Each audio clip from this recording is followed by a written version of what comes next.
ಎಲ್ಲರ ಏಳಿಗೆ ಬಯಸಿದ ಮಹಾತ್ಮ ಗಾಂಧಿ ನೈಜ ಹಿಂದೂ. ಧರ್ಮದ ಆಧಾರದಲ್ಲಿ ಇನ್ನೊಂದು ಧರ್ಮವನ್ನು ದ್ವೇಷಿಸುವ, ಕೊಲೆ ಮಾಡಬೇಕೆನ್ನುವ ಹಿಂದುತ್ವವಾದಿ ಆಗಿರಲಿಲ್ಲ. ಹಿಂದುತ್ವವಾದಿಗಳು ಎಂದಿಗೂ ಗಾಂಧೀಜಿಯನ್ನು ಒಪ್ಪಲು ಸಾಧ್ಯವಿಲ್ಲ ಎಂದು ಸಾಹಿತಿ ಮೀನಾಕ್ಷಿ ಬಾಳಿ ತಿಳಿಸಿದರು. ಮಹಾತ್ಮ ಗಾಂಧಿ ಅವರ ಆತ್ಮಕಥೆ ಅಥವಾ ನನ್ನ ಸತ್ಯಾನ್ವೇಷಣೆ ಕೃತಿಗೆ 100 ವರ್ಷ ತುಂಬಿರುವ ಪ್ರಯುಕ್ತ ಕನ್ನಡ ಪುಸ್ತಕ ಪ್ರಾಧಿಕಾರವು NES ಆಫ್ ಕರ್ನಾಟಕ ಇದರ ಸಹಯೋಗದಲ್ಲಿ ಶುಕ್ರವಾರ ಹಮ್ಮಿಕೊಂಡಿದ್ದ ಅಂಗಳದಲ್ಲಿ ತಿಂಗಳ ಪುಸ್ತಕ ಕಾರ್ಯಕ್ರಮದಲ್ಲಿ ಅವರು ಮಾತನಾಡಿದರು. ಹಾಗಾದರೆ ಗಾಂಧೀಜಿಯವರ ಆತ್ಮಕಥೆಯನ್ನು ಓದಬೇಕಾದ ಅನಿವಾರ್ಯತೆ ಇವತ್ತಿದೆಯಾ? ಇದ್ರ ಬಗ್ಗೆ ಮೊದಲು ಒಂದು ಸಂಕ್ಷಿಪ್ತ ಪರಿಚಯ ಕೊಡ್ತೀನಿ. ನೀವು 521 ಪೇಜ್ಗಳುಳ್ಳಂಥ ಒಂದು ಪುಸ್ತಕ ರೀ.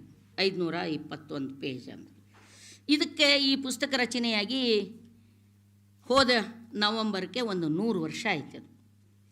ಇದು ಮೊದಲ ಬಿಡುಗಡೆ ಆದದ್ದು 1925 26ನೇ ನವಂಬರ್ ಬಿಡುಗಡೆ ಆಯ್ತದು.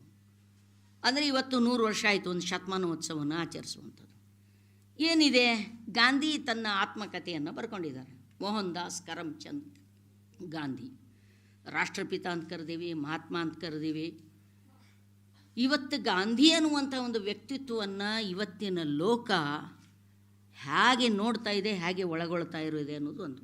ಜಾಗತಿಕ ಮಟ್ಟದಲ್ಲಿ ಗಾಂಧೀಜಿಯವರನ್ನು ಮುಖಾಮುಖಿಯಾಗುತ್ತಿರುವುದಕ್ಕೂ ಭಾರತದಲ್ಲಿ ಗಾಂಧಿಯವರನ್ನು ಮುಖಾಮುಖಿಯಾಗುತ್ತಿರುವುದಕ್ಕೂ ಗಾಂಧಿಯ ಈ ಪುಸ್ತಕ ಇರುವುದು ಸತ್ಯಾನ್ವೇಷಣೆ.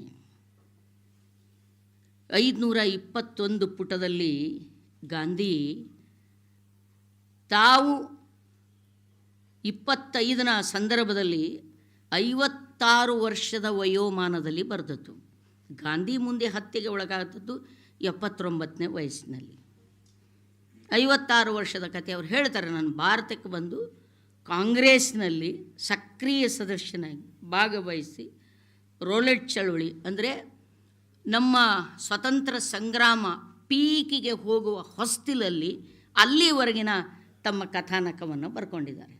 ಅದಾದ ನಂತರ 56 ವರ್ಷ ಆದ ನಂತರ 79ರವರೆಗೆ ಬದುಕಿದ್ರಲ್ಲ ಅವರು, ಆ ಮುಂದಿನ ಕಥೆಯನ್ನು ಇಲ್ಲಿ ನಿಮಗೆ ನೋಡಲಿಕ್ಕೆ ಸಿಗೋದಿಲ್ಲ. ಅವರು ಅಲ್ಲಿ ಮಾತ್ರ ಅರ್ಧ ಇದಕ್ಕೆ ಮಾತ್ರ ಬರೀತಾರೆ ಅವರು ಗಾಂಧಿಯವರು.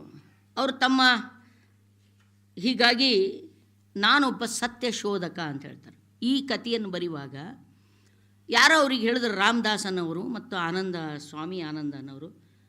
ಅವರು ಯರವಾಡ ಜೈಲಿನಲ್ಲಿ ಇರ್ತಾರೆ. ಸ್ವತಂತ್ರ ಸಂಗ್ರಾಮದಲ್ಲಿ ಭಾಗವಹಿಸಿ ಬ್ರಿಟಿಷರ ವಿರುದ್ಧ ಹೋರಾಟ ಮಾಡಿದಾಗ ನೀವು ನಿಮ್ಮ ಆತ್ಮಕಥೆಯನ್ನು ಬರೀಬೇಕು ಅಂತಂದಾಗ ಅವರು ತಮ್ಮ ಆತ್ಮಕಥೆಯನ್ನು ಬರಿಬೇಕೋ ಬರಿಬಾರ್ದು ಅನ್ನೋ ಗೊಂದಲದಲ್ಲಿ ಇರ್ತಾರೆ. ಇಲ್ಲ, ನಿಮ್ಮ ಆತ್ಮಕಥೆಯನ್ನು ನೀವು ಬರಿಬೇಕು, ಆಫ್ರಿಕಾದಲ್ಲಿ ಭಾರತೀಯರಿಗಾಗಿ ನೀವು ಮಾಡಿದ ಹೋರಾಟವನ್ನು ಕುರಿತು ಬರಿಬೇಕಂತ ಒತ್ತಾಯ ಹೇಳಿದಾಗ ಬರೀತಾರೆ ಅವರು.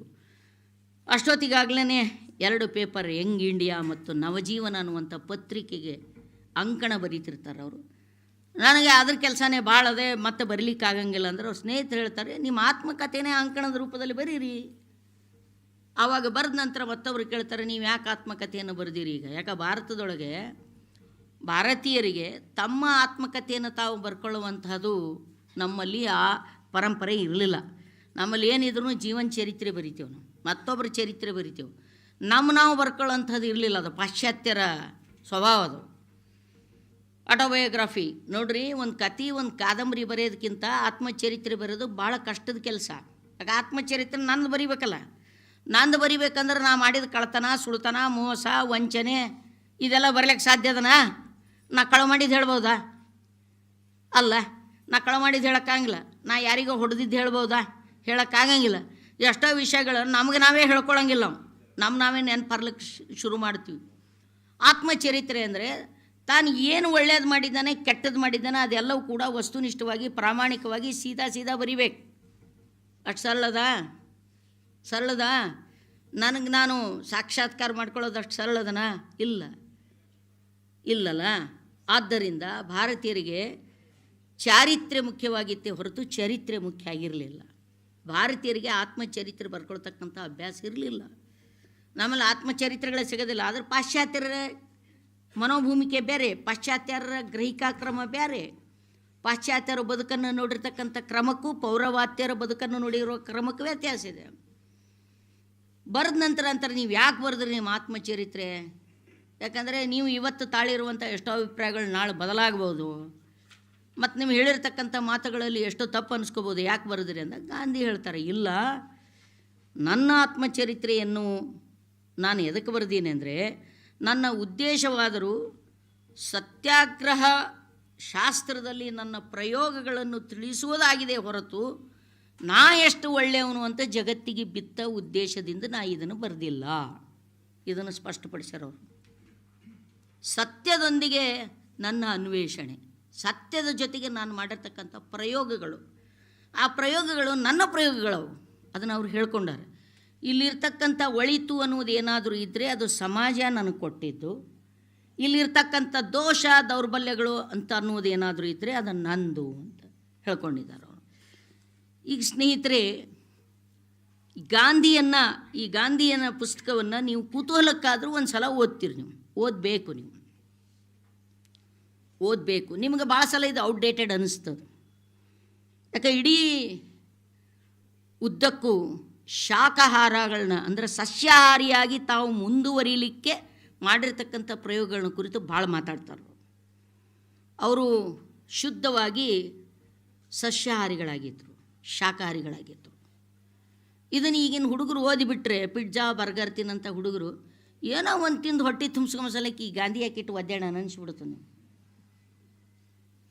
ಯಾವ್ರಾಗ ಏನು ಸಿಗ್ತದೆ ಅದು ತಿನ್ನೋದು ಬಿಟ್ಟರೆ, ಆಹಾರ ಅನ್ನೋದೊಂದು ಸೈಕಲ್ಲಪ್ಪ. ಆಹಾರ ಅನ್ನೋದು ಒಂದು ಆವರ್ತನ, ಹೌದಲ್ರಿ? ಹಾರಾಡುವ ನೊಣ ತಿಂದು ಕಪ್ಪೆ ಬದುಕಬೇಕು, ಕಪ್ಪೆಯನ್ನು ತಿಂದು ಹಾವು ಬದುಕಬೇಕು, ಹಾವು ತಿಂದು ಹದ್ದು ಬದುಕಬೇಕು, ಹದ್ದು ತಿಂದು ಮತ್ತೊಂದು ಯಾವುದೋ ಬದುಕಬೇಕು. ಹೀಗಾಗಿ ಮನುಷ್ಯ ಅನ್ನೋನು ಮೂಲಭೂತವಾಗಿ ಸಸ್ಯಾಹಾರಿನೂ ಹೌದು, ಮಾಂಸಾಹಾರಿನೂ ಹೌದು, ಬೈ ಜೆನೆಟಿಕ್. ಮತ್ತು ಇತಿಹಾಸಕ್ಕೂ ಕೂಡ ನಾವು ಮಾಂಸಾಹಾರದಿಂದ ಸಸ್ಯಾಹಾರಕ್ಕೆ ಪಲ್ಲಟಗೊಂಡಿವೆ ಅನ್ನೋದನ್ನು ಓದ್ತೀವಿ. ಈ ವಾದವನ್ನು ಅವತ್ತು ಗಾಂಧಿ ಎದುರು ಭಾಳ ಜನ ಇಟ್ಟಿದ್ರು. ಗಾಂಧಿ ಯಾವತ್ತೂ ಅದ್ರ ಜೊತೆಗೆ ರಾಜಿ ಮಾಡಿಕೊಳ್ಳಿಲ್ಲ. ಬದುಕಿನುದ್ದಕ್ಕೂ ನಾನು ಸಸ್ಯಾಹಾರಿ ಆಗಲಿಕ್ಕೆ, ಯಾಕಂದರೆ ಅವರು ವಿಲಾಯತಿಗೆ ಕಲೀಲಿಕ್ಕೆ ಹೋಗುವಾಗ ಬ್ಯಾರಿಸ್ಟರ್ ಪದವಿ, ವಕಾಲತ್, ನಮ್ಮಲ್ಲಿ ಅವತ್ತು ವಕಾಲತ್ ಇದ್ದಿಲ್ಲ ಗಾಂಧಿ ಹೋಗೋ ಟೈಮ್ನೊಳಗೆ. ಅವರು ಇಂಗ್ಲೆಂಡಿಗೆ ವಿಲಾಯತಿಗೆ ಕಲೀಲಿಕ್ಕೆ ಹೋದಾಗ ಅವ್ರ ತಾಯಿಗೆ ವಚನ ಕೊಟ್ಟಿದ್ರು, ನಾನು ಮಾಂಸಾಹಾರ ಸೇವಿಸೋದಿಲ್ಲ, ನಾನು ಮದ್ಯಪಾನ ಮಾಡೋದಿಲ್ಲ, ನಾನು ಸುಳ್ಳು ಹೇಳೋದಿಲ್ಲ ಅನ್ನುವಂಥ ಒಂದು ವಚನ ಕೊಟ್ಟು ಅವ್ರವು ಭಾಷೆ ಕೊಟ್ಟೆ ಕಳ್ಸಂಗಿಲ್ಲಪ್ಪ, ನೀನು ಬೇರೆ ಊರಿಗೆ ಕಳಿಸೋದು ಅಂದ್ರೆ ನಮ್ಮ ದೇಶದಾಗ ಭಾರಿ ಮಜಾ ಅದ. ನಮ್ಮ ದೇಶ ಇದು, ಒಬ್ಬವ ವಿದೇಶಕ್ಕೆ ಹೋಗೋದು ಸಹಿತ ಪಾಪ ಧರ್ಮಭ್ರಷ್ಟ ಅಂತ ತಿಳ್ಕೊಂಡಂಥ ದೇಶ ನಮ್ಮದು. ಇವತ್ತು ನೀವು ಶ್ಲೋಕಗಳು ತೆಗೆದು ನೋಡ್ರೆ ಅದರೊಳಗೆ ಹೇಳ್ತದೆ ಸಮುದ್ರ ಲಂಘನ ಮಾಡಬಾರದು ಅಂತ, ಸಮುದ್ರ ಉಲ್ಲಂಘನ ಮಾಡಬಾರ್ದು ಅಂತ ಒಂದು ನೇಮದ ನಮ್ಮಲ್ಲಿ. ನೀವು ತೆಗೆದು ನೋಡ್ರಿ. ಈಗ ನಾವು ದೀಪ ಹಚ್ಚ ಮುಂದೆ ಶ್ಲೋಕ ಹಾಕಿದ್ರಲ್ಲ, ಒಂದು ಸಂಸ್ಕೃತ ಶ್ಲೋಕ, ಜ್ಯೋತಿಯನ್ನು ಬೆಳಗಿಸಬೇಕು ಅಂಥೇಳಿ. ತಿಳಿತಾ ಅದು ಶ್ಲೋಕ ನಿಮಗೆ? ತಿಳಿತಾ? ಇಲ್ಲ. ಸಂಸ್ಕೃತ ಮೇಷ್ಟ್ರು ಯಾರೇ ಇದ್ರೆ ತಿಳಿತು, ತಿಳಿದಿಲ್ಲಲ್ಲ. ಕನ್ನಡದಾಗ ಬೇಕಷ್ಟಿದ್ವಲ್ಲ, ಯಾಕೆ ಹಾಕಲಿಲ್ಲ? ಕನ್ನಡಿಗರಲ್ಲ ನಾವು. 1000 ವರ್ಷಗಳ ಹಿಂದೆ ನಮ್ಮ ಕುತ್ತಿಗೆ ಒತ್ತಿತ್ತು ಸಂಸ್ಕೃತ. ಇವತ್ತು ನಮ್ಮ ಕುತ್ತಿಗೆ ಒತ್ತಾ ಇದ್ದೇವೆ ಹಿಂದಿ, ಇಂಗ್ಲೀಷ್. ಇವತ್ತು ಯಾವ ದಬ್ಬಾಳಿಕೆ ದೌರ್ಜನ್ಯ ಕನ್ನಡದ ಮೇಲೆ ಹಿಂದಿ ಮಾಡ್ತಾ ಇದೆಯೋ, ಇಂಗ್ಲೀಷ್ ಮಾಡ್ತಾ ಇದೆಯೋ, 1000 ವರ್ಷ ಸಂಸ್ಕೃತ ಮಾಡ್ತಾ ನಮ್ಮ ಮ್ಯಾಗ ದಬ್ಬಾಳಿಕೆ. ನಾನು ಹೇಳಿಲ್ಲ, ಅದನ್ನು ನಾನು ಹೇಳಿಲ್ಲ, ವಚನಕಾರನೇ ಹೇಳ್ತಾನೆ. ಒಬ್ಬ ವಚನಕಾರ ಹೇಳ್ತಾನೆ ಸಂಸ್ಕೃತ ಭಾಷೆಯನ್ನು ಕುರಿತಂತೆ, ಕಲ್ಲಿಯೇ ಹಾಕಿ ನೆಲ್ಲಿಯೇ ತಳೆದು ಗುಬ್ಬಿಯ ಸಿಕ್ಕಿಸುವ ತರನಂತೆ ಸಂಸ್ಕೃತದ ಮಾತಿನ ಪಸರ್ವ ಮುಂದಿಕ್ಕಿಕೊಂಡು ಮತ್ಸ್ಯದ ವಕ್ತ್ರದಲ್ಲಿ ಗ್ರಾಸವ ಹಾಕುವನಂತೆ ಅದೇ ಥರ ನುಡಿ ಮಾತಿನ ಮರೆ ಆತುರ ವೈರಿ ಮಾರೇಶ್ವರ ಮಾತನ್ನು ಹೇಳ್ತಾನೆ. ಸೊ ಹೀಗಾಗಿ ಇವತ್ತು ಸ್ನೇಹಿತರೆ, ಪ್ರತಿಯೊಂದಕ್ಕೂ ಕೂಡ ನಾವು ಕನ್ನಡಿಗರು ಹೋದಲ್ಲ. ನಾನು ಅದೇ ಕೇಳಿದೆ ಸರ್, ನಿಮ್ಮ ಬೆಂಗಳೂರಿನ ದೊಡ್ಡ ಕಾಲೇಜ್ ಅದು, ಕಾಲೇಜ್ನಾಗ ಹೋಗಿ ನನಗೆ ಕನ್ನಡದಾಗ ಮಾತಾಡಿಸ್ತೀರಿ, ಅಲ್ಲಿ ಇದು ಹುಡುಗರಿ ಕನ್ನಡ ಬರ್ತದೆ ಅದು ಹೇಳ್ರಿ ಮೊದಲ ಅಂದ ನಾನು. ಯಾಕಂದ್ರೆ ಇಲ್ಲಿ ಇಳಿದ ಕೂಡಲೇ ರೈಲ್ವೆ ಸ್ಟೇಷನ್ದಾಗ ಇಳಿದ್ರುಪ್ಲೇ ಕಮ್ಮರೆ ಕಮ್ಮ ಗೋರೆ go what my father bundles go, ನಮ್ಮ ಅಪ್ಪನ ಗಂಟೆನ ಹೋತು. ಇಲ್ಲಿ ಇಳಿದ್ರುಪ್ಲೇ ಕಮ್ಮಿಯಾ ಗೋಯಾ ಸಿಟ್ಯಾ ಡೌನ್ಯಾ, ಹಿಂಗಾಗಿ ಕನ್ನಡ ಬರ್ತದಿಲ್ಲ ಸರ್, ನೀವು ಒಯ್ದು ಕನ್ನಡದಾಗ ಭಾಷಣ ಹೊಡ್ಸಿಲ್ಕತ್ತೀರಿ ಬೆಂಗಳೂರಾಗ ಅಂತ. ನಿಮಗೆಲ್ಲ ಬರ್ತದೆ ಕನ್ನಡ, ಅದಕ್ಕೆ ಗಪ್ ಕೂತೀರಿ. ಸೊ ಇಂಥ ಸಂದರ್ಭದಲ್ಲಿ ಇವತ್ತು ಗಾಂಧಿಯನ್ನು ಕುರಿತು ನಾವು ಮುಖಾಮುಖಿ ಆಗಬೇಕಾದ ಸನ್ನಿವೇಶದಲ್ಲಿ ನಾವು ಇದ್ದೀವಿ. ಸರ್, ಇವತ್ತಿಗೂ ಗಾಂಧಿ ಹತ್ಯೆಯನ್ನು ಸಂಭ್ರಮಿಸುವಂಥ ಜನರ ನಡುವೆ ನಾವು ಬದುಕ್ತಾ ಇದ್ದೀವಿ. ಸಂಭ್ರಮಿಸಿಲ್ವಾ ಗಾಂಧಿ ಹತ್ಯೆಯನ್ನು? ಗಾಂಧಿ ಹತ್ಯೆಯನ್ನು ಸಮರ್ಥಿಸ್ಕೊಳ್ತಾ ಇಲ್ವಾ ಇವತ್ತು? ಗಾಂಧಿಯ ಹತ್ಯೆ ಯಾಕೆ ಮಾಡಿದ್ರು ಅನ್ನೋದು ಒಂದು ದೊಡ್ಡ ಡಿಬೇಟ್ ಇದೆ. ಆ ವಿಷಯವನ್ನು ಕುರಿತು ಅವಕಾಶ ಕೊಟ್ಟರೆ ಅದನ್ನು ಕೂಡ ಮಾತಾಡ್ತೀನಿ. ನನಗೇನು ತೊಂದರೆ ಇಲ್ಲ, ಭಯ ಇಲ್ಲ, ಹೆದರಿಕೆ ಇಲ್ಲ. ಆದರೆ ನನಗೆ ಒಂದು ಭಯ, ಒಂದು ಹೆದರಿಕೆ ಇದೆ. ಈ ಇನ್ಸ್ಟಿಟ್ಯೂಷನ್ ಬದುಕು ಬಾಳ್ಬೇಕು. ಇಲ್ಲಿ ಮಾಸ್ತರ್ಗಳ ಮ್ಯಾಗ ಮೆಮೊ ಬರಬಾರ್ದು. ಈ ಎಚ್ಚರಿಕೆಯನ್ನು ಇಟ್ಕೊಂಡೇ ಮಾತಾಡ್ತೀನಿ. ಮಾನ್ಸ ಅವರು ನಾನು ಬೇರೆ. ಈ ಎಚ್ಚರಿಕೆ ಇಟ್ಕೊಂಡೇ ಮಾತಾಡ್ತೀನಿ ನಾನು. ಸ್ನೇಹಿತರೆ, ಅಗ್ನಿ ದಿವ್ಯದ ಮೇಲೆ ನಿಂತಿದ್ದೀವಿ ನಾವು ಇವೆಲ್ಲ ಗಾಂಧಿಯನ್ನು ಕುರಿತು ಮಾತನಾಡುವಾಗ. ಸೊ ಗಾಂಧಿ ಎರಡು ಮುಖ್ಯವಾಗಿರ್ತಕ್ಕಂಥ ಪಾಲನೆಗಾಗಿ ಇಡೀ ತಮ್ಮ ಜೀವನವನ್ನು, ಇಡೀ ಆತ್ಮಚರಿತ್ರೆಗೆ ಎರಡು ಆಯಾಮಗಳಿವೆ. ಒಂದನೇದು ತಮ್ಮ ಆತ್ಮನಿವೇದನೆ ಮಾಡಿಕೊಂಡಿದ್ದು ಗಾಂಧಿ. ಕಥೆ ಬರೀಲಿಕ್ಕೆ, ಕಾದಂಬರಿ ಬರೀಲಿಕ್ಕೆ ಪ್ರತಿಭೆ ಒಂದರಿದ್ದರೆ ಸಾಕು. ಆತ್ಮಚರಿತ್ರೆ ಬರ್ಕೊಳ್ಳೋಕ್ಕೆ ಪ್ರತಿಭೆಯ ಜೊತೆಗೆ ಧೈರ್ಯ ಮತ್ತು ಪ್ರಾಮಾಣಿಕತನ ಇರಬೇಕಾಗ್ತದೆ. ಯಾಕೆ ನಾನು ಏನು ತಪ್ಪು ಮಾಡಿದ್ದೇನೆ ಅದನ್ನು ಮೊದಲು ಬರೀಬೇಕಲ್ಲ. ನಾನೇನು ತಪ್ಪು ಮಾಡಿದ್ದೇನೆ ಅದನ್ನು ಬರೀಬೇಕು. ಗಾಂಧಿ ಬದುಕಿನಲ್ಲಿ ತಾನು ಮಾಡಿರ್ತಕ್ಕಂಥ ಪ್ರತಿಯೊಂದು ತಪ್ಪುಗಳನ್ನು ನಿಮ್ಮೆದುರು ನಿವೇದಿಸಿಕೊಳ್ತಾರೆ. ಅವ್ರು ಸಣ್ಣವರಿದ್ದಾಗ ಕಳ್ಳತನ ಮಾಡಿದ್ದು ಹೇಳ್ತಾರೆ, ಅವರು ಮಾಂಸಾಹಾರ ಸೇವನೆ ಮಾಡಿದ್ದನ್ನು ಹೇಳ್ತಾರೆ, ಸಿಗರೇಟ್ ಸೇದಿದ್ದನ್ನು ಹೇಳ್ತಾರೆ, ಮದ್ಯಪಾನ ಮಾಡುವ ಪ್ರಯತ್ನ ಮಾಡಿದ್ದನ್ನು ಹೇಳ್ತಾರೆ, ವೇಶ್ಯರ ಮನೆಗೆ ಹೋಗಿ ಬಂದಿದ್ದನ್ನು ಹೇಳ್ತಾರೆ, ತಮ್ಮ ಹೆಂಡತಿಯ ಜೊತೆಗೆ ತಾವು ಕೆಟ್ಟದಾಗಿ ನಡ್ಕೊಂಡಿದ್ದನ್ನು ನಿವೇದಿಸಿಕೊಳ್ತಾರೆ. ಗಾಂಧಿ ತನ್ನನ್ನು ಎಲ್ಲಿಯೂ ಕೂಡ ಮುಚ್ಚಿಟ್ಕೊಂಡು ತೆರೆದ ಪುಸ್ತಕದಂತೆ ಅಂತ ಹೇಳ್ತೀವಲ್ಲ. ಕೆಲವರ ಬಾಳಿನಲ್ಲಿ ಅದು ಕೇವಲ ಒಂದು ಘೋಷಣೆ. ಗಾಂಧಿಯ ಬಾಳಿನಲ್ಲಿ ಅದು ಘೋಷಣೆ ಅಲ್ಲ. ಗಾಂಧಿಯ ಬಾಳಿನಲ್ಲಿ ಅದು ನಡೆ ನುಡಿ ಒಂದಾದ ಪರಿ. ಶರಣರ ಮಾತಿನಲ್ಲಿ ಹೇಳುವುದಾದರೆ ಇವರು ನುಡಿಧೀರರಲ್ಲ, ನಡೆಧೀರರು. ನಡೆದು ತೋರಿಸಿ ಇರತಕ್ಕಂಥವ್ರು ಗಾಂಧಿ. ಸೊ ಗಾಂಧಿ ಇಡೀ ಕಾದಂಬರಿಯಲ್ಲಿ, ಇಡೀ ಅವರ ಆತ್ಮಚರಿತ್ರೆಯಲ್ಲಿ ಎರಡು ಆಯಾಮಗಳು. ಒಂದು ಆತ್ಮನಿವೇದನೆ, ಒಂದು ಸಾತ್ವಿಕ ಬದುಕಿಗಾಗಿ ನಡೆಸಿದ ಪ್ರಯೋಗಗಳು. ಈ ಎರಡು ಪ್ರಮುಖವಾದ ಆಯಾಮಗಳನ್ನು ನಿಮಗೆ ಸಿಗ್ತದೆ. ಪ್ರತಿಯೊಂದು ಹೆಜ್ಜೆ ಹೆಜ್ಜೆಗೂ ತನ್ನನ್ನು ತಾನು, ಅದನ್ನೇ ನಾನು ಮೊದಲನೇದಾಗಿ ನಿಮಗೆ ಬಸವಣ್ಣವ್ರ ವಚನ ಯಾಕೆ ಹೇಳಿದೆ ಅಂದರೆ, ಬಸವಣ್ಣ ಎನ್ನ ಚಿತ್ತ ಅತ್ತಿ ಹಣ್ಣು ನೋಡಯ್ಯ, ವಿಚಾರಿಸಿ ನೋಡಿದಡೇನು ಅಳವಿಲ್ಲವಯ್ಯ. ಬಸವಣ್ಣನ ಕೂಡ ತನ್ನನ್ನು ತಾನು ಆತ್ಮನಿವೇದನೆ. ಇಡೀ ಬಸವಣ್ಣವರ ವಚನದ ಉದ್ದಕ್ಕೂ ನೀವು ಗಾಂಧಿ ಆತ್ಮಚರಿತ್ರೆಯನ್ನು ಇಟ್ಕೊಂಡು ಬಸವಣ್ಣವರ ವಚನಗಳನ್ನ ಅಕ್ಕಪಕ್ಕದಲ್ಲಿ ಇಟ್ಕೊಂಡ್ರೆ ಎಲ್ಲ ಸಾಮಾಜಿಕ ಚಿಂತರು ಹೇಗೆ ಒಂದೇ ರೀತಿಯಾಗಿ ತಮ್ಮ ಬದುಕನ್ನು ರೂಪಿಸ್ಕೊಳ್ತಾರಲ್ಲ ಅಂತ ನಿಮ್ಗೆ ಅನ್ನಿಸ್ತದೆ. ತನ್ನನ್ನು ತಾನೇ ನಿವೇದನೆ ಮಾಡ್ಕೊಳ್ತಾನೆ ಬಸವಣ್ಣ. ಹಾಗೆ ಗಾಂಧಿ ತನ್ನನ್ನು ತಾನು ನಿವೇದನೆ ಮಾಡ್ಕೊಳ್ತಾರೆ.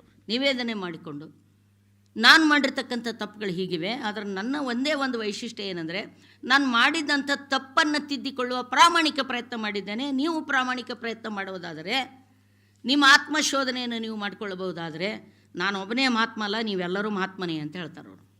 ಈ ಆತ್ಮಚರಿತ್ರೆನ ಬರೆಯುವ ಕಾಲಕ್ಕೆ ಅವ್ರಿಗೆ ಇನ್ನೂ ಮಹಾತ್ಮ ಅನ್ನುವಂಥ ಪಟ್ಟ ಬಂದಿರಲಿಲ್ಲ. ಅದನ್ನು ಹೇಳ್ಕೋತಾರೆ, ನನಗಿನ್ನೂ ಮಹಾತ್ಮ ಅನ್ನುವಂಥ ಪಟ್ಟ ಬರೋದಕ್ಕಿಂತ ಪೂರ್ವದಲ್ಲಿ ನಾನು ಇದನ್ನು ಬರ್ಕೊಂಡಿದ್ದೇನೆ. ಆಗಿನ ಕಥೆಯನ್ನು ಹೇಳ್ತಾ ಇದ್ದೀನಿ ನಾನು. ರಾಷ್ಟ್ರಪಿತ ಅಂತಲೂ ಕೂಡ ನಾನು ಇನ್ನೂ ಜನಜನಿತ ಆಗಿರಲಿಲ್ಲ. ಆ ಕಾಲದಲ್ಲಿ, ಆ ಸಂದರ್ಭದಲ್ಲಿ ಬರೆದಿರ್ತಕ್ಕಂಥದ್ದು ಒಂದು ಅರ್ಧಕ್ಕಿಂತ ಹೆಚ್ಚು ಆಫ್ರಿಕಾದಲ್ಲಿ ಭಾರತೀಯರೇನು ಹೋಗಿ ನೆಲೆಸಿದ್ರು ಸ್ವತಂತ್ರ ಪೂರ್ವದಲ್ಲಿ. ಭಾಳ ದೊಡ್ಡ ಮಟ್ಟದಲ್ಲಿ ಆಫ್ರಿಕಾದಲ್ಲಿ ಭಾರತೀಯರು, ಡರ್ಬಾನ್ನಲ್ಲಿ, ಜೋಹಾನ್ಸ್ಬರ್ಗ್ನಲ್ಲಿ ಭಾರತೀಯರ ದೊಡ್ಡ ಸಂಖ್ಯೆ ಇತ್ತು. ಭಾರತೀಯರನ್ನಲ್ಲಿ ಅಸ್ಪೃಶ್ಯರ ಹಾಗೆ ನೋಡಿಕೊಳ್ಳಲಾಗ್ತಾ ಇತ್ತು. ಸ್ವತಃ ಗಾಂಧಿಯೇ ಡರ್ಮಾನಿನಿಗೆ ಹೋಗುವಾಗ ರೈಲ್ವೆ ಒಳಗೆ ಕುಂತು ಫಸ್ಟ್ ಕ್ಲಾಸ್ ಟಿಕೆಟ್ ತಗೊಂಡು ಫಸ್ಟ್ ಕ್ಲಾಸ್ ಕೋಚಿನಲ್ಲಿ ಕುಂತು ಪ್ರಯಾಣ ಮಾಡಬೇಕಾದ್ರೆ ಅವರ ಸಹ ಪ್ರಯಾಣಿಕನಾಗಿರ್ತಕ್ಕಂಥ ಆಂಗ್ಲ ಒಬ್ಬ ಬ್ರಿಟಿಷ್ ವ್ಯಕ್ತಿ ಅಲ್ಲಿಯ ಪೊಲೀಸ್ಗೆ ಹೇಳಿ ಇವ್ರನ್ನ ಹೊರಗೆ ನುಗ್ಗಿಸ್ತಾರೆ. Railway ಡಬ್ಬಿಯಿಂದ, railway ಕೋಚಿನಿಂದ. ಯಾಕಂದರೆ ನೀವು ಕರಿಯರು, ನೀವು ಭಾರತೀಯರು, ನೀವು ನಮ್ಮ ಗುಲಾಮರು, ನಮ್ಮ ಈಕ್ವಲ್ ಕೂಡಬಾರ್ದು ನೀವು. ಯಾಕಂದರೆ ಅವ್ರು ತೊಗೊಂಡಿರ್ತಾರೆ ಟಿಕೆಟ್ ಫಸ್ಟ್ ಕ್ಲಾಸಿಂದು. ಫಸ್ಟ್ ಕ್ಲಾಸಿನ ಟಿಕೆಟ್ ತೊಗೊಂಡ್ರು ಸಹಿತ ಅವ್ರಿಗೆ ಫಸ್ಟ್ ಕ್ಲಾಸ್ ಡಬ್ಬ್ಯಾಗ ಕೂಡಲಿಕ್ಕೆ ಅವಕಾಶ ಕೊಡೋಂಗಿಲ್ಲ. ಒಬ್ಬ ಪೊಲೀಸ್ ಬಂದು ಅವ್ರಿಗೆ ಹೇಳ್ತಾನೆ, ನಾನು ಟಿಕೆಟ್ ತಗೊಂಡೀನಿ, ತಪ್ಪಿ ಕೊಟ್ಟಾರ ಅವ್ರ ಟಿಕೆಟ್ ನಿಮಗೆ. ಭಾರತೀಯರಿಗೆ ಫಸ್ಟ್ ಕ್ಲಾಸ್ ಟಿಕೆಟ್ ಇಲ್ಲೇ ಇಲ್ಲ. ಅದು ನಿಮ್ಗೆ ಯಾರೇ ಇವತ್ತು ಎ ಸಿ ಟಿಕೆಟ್ ನೀವು ರೊಕ್ಕ ಕೊಟ್ಟರು ನಿಮ್ಗೆ ಎ ಸಿ ಟಿಕೆಟ್ ಕೊಡಲ್ಲ ಅಂತ ಅನ್ರಿ ನೀವು. ಅಂದ್ರೆ ನಿಮ್ಗೆ ಏನು ಅನ್ನಿಸ್ತದೆ ರೀ? ಏನು ಅನ್ಸ್ಕೋತೀರಿ? ಅನ್ಸ್ಕೋತೀರಾ ನೀವು? ನಿಮ್ಗೆ ಯಾರಾದರೂ ನಾವು AC ಟಿಕೆಟ್ ಕೊಡಲ್ಲ, ನೀವು ರೊಕ್ಕ ಕೊಟ್ರೂ ಕೊಡಲ್ಲ ನಾವು. ಒಪ್ತೀರಾ? ಒಪ್ತೀರಾ? ಎಲ್ಲ ಮುದುಕರು ಹೇಳ್ತಾರಲ್ರ, ನಿಮ್ಗೇನಾಗಿದೆ ಸಣ್ಣವ್ರಿಗೆ? ಜೋಶ್ ಇಲ್ಲ ನಿಮ್ಮಲ್ಲಿ ಮಕ್ಕಳೇ? ಆಸಕ್ತಿ ಇಲ್ಲ ನಿಮಗೆ? ಇಲ್ಲಿ ನಾನು ಈಗ ಯಾವುದಾದ್ರೂ ಒಬ್ಬ ಫಿಲ್ಮ್ ಆ್ಯಕ್ಟ್ರಿಗೆ ನೀವು ತಂದು ನಿಂದ್ರಿಸಿದ್ರೆ ಅವಾಗ ಹುಡುಗರು ಚೀರಾಟ ಒದರಾಟ. ನೀವು ಚೀರಾಟ ಒದರಾಟ ಮಾಡಿ ನಾ ಕೇಳಿದ ಪ್ರಶ್ನೆಗೆ ಉತ್ತರ ಕೊಡ್ಲಿಕ್ಕೆ ನಾನು ಪ್ರೀತಿ ಜಂಟನ ಐಶ್ವರ್ಯ ರಾಯನ ಅವ್ರು ಯಾರೇ ಇಲ್ಲಿ ಬಂದು ನಿಂತರೆ ನಡೀತಿತ್ತು. ಹೌದಲ್ಲ ಮಕ್ಕಳೇ? ನಾವು ನಿಮ್ಮಂಗೆ ಇದ್ದೆವು. ಆದರೆ ನಿಮಗೆ ವ್ಯತ್ಯಾಸ ಏನಿತ್ತು ಅಂದರೆ, ನಾವು ತಿಳಿದ್ರೆ ಗಪ್ ಕೊಡ್ತಿದ್ದೆವು, ತಿಳಿಲಿಲ್ಲ ಅಂದ್ರೆ ಚೀರ್ತಿದ್ದೆವು. ಆದರೆ ನೀವು ಎರಡು ದೊಡ್ಡ ಮನುಷ್ಯರಿದ್ದೀರಿ ನೋಡ್ರಿ, ತಿಳಿದ್ರೂ ಗಪ್ ಕೊಡ್ತೀರಿ, ತಿಳಿಲಿಲ್ಲ ಅಂದ್ರೂ ಗಪ್ ಕೊಡ್ತೀರಿ, ಆಸಕ್ತಿ ಬಂದ್ರೂ ಗಪ್ ಕೊಡ್ತೀರಿ, ಆಸಕ್ತಿ ಬಂದಿಲ್ಲ ಅಂದ್ರೂ ಗಪ್ ಕೊಡ್ತೀರಿ. ನಿಮ್ಮಷ್ಟು ಒಳ್ಳೆಯವ್ರು ಯಾರು ಹೇಳ್ರಿ? ನಾವೇನು ಮಾಡಬೇಕಾಗ್ತಿತ್ತು? ಹುಡುಗರಿಗೆ ಗಪ್ ಕೂಡಿಸ್ಲಿಕ್ಕೆ ಇಬ್ಬರು ಹೋಗಿ ನಿಂದಿರ್ಬೇಕಾಗ್ತಿತ್ತು. ಹೌದಲ್ರಿ ಸರ್? ಹುಡುಗರಿಗೆ ಗಪ್ ಕೂಡಿಸ್ಲಿಕ್ಕೆ ಇಬ್ಬರು ನಿಂದಿರ್ಬೇಕಾಗ್ತಿತ್ತು. ಅವಾಗ ಹೀಗಾಗಿ ಭಾಷಣ ಮಾಡೋರು ಭಾಳ ಅಲರ್ಟ್ ಇರಬೇಕಾಗ್ತಿತ್ತು. ಯಾಕಂದ್ರೆ ಹುಡುಗರಿಗೆ ಗಪ್ ಕೂಡಿಸುವಷ್ಟು ಆಕರ್ಷಕವಾಗಿ ಭಾಷಣ ಮಾಡಬೇಕಾಗ್ತಿತ್ತು ಅವಾಗ. ಆದರೆ ಈಗ ಪ್ರಶ್ನೆ ಇಲ್ಲರಿ. ಹುಡುಗರು ಹೇಳಿಬಿಟ್ಟಾರೆ ಸರ್, ಒಂದು ಪೆರೇಡ್ ಕ್ಲಾಸಲ್ಲಿ ಈಗ ಅಲ್ಲಿ ಹೋಗಿ ಭಾಷಣ ನಡೀತದೆ, ಒಂದು ಯಾರೋ ಬರ್ತಾರೆ, ಒಂದು ಏನೋ ಭಾಷಣ ನಡೀತದೆ, ಅಲ್ಲಿ ಕೂಡಬೇಕು ನೀವು, ಅದಾದ್ರೇ ನಿಮ್ಗೆ ಅಟೆಂಡೆನ್ಸ್ ಇಲ್ದಿದ್ರೆ ಅಂದ್ರೆ ಇಲ್ಲ ಅಂತ.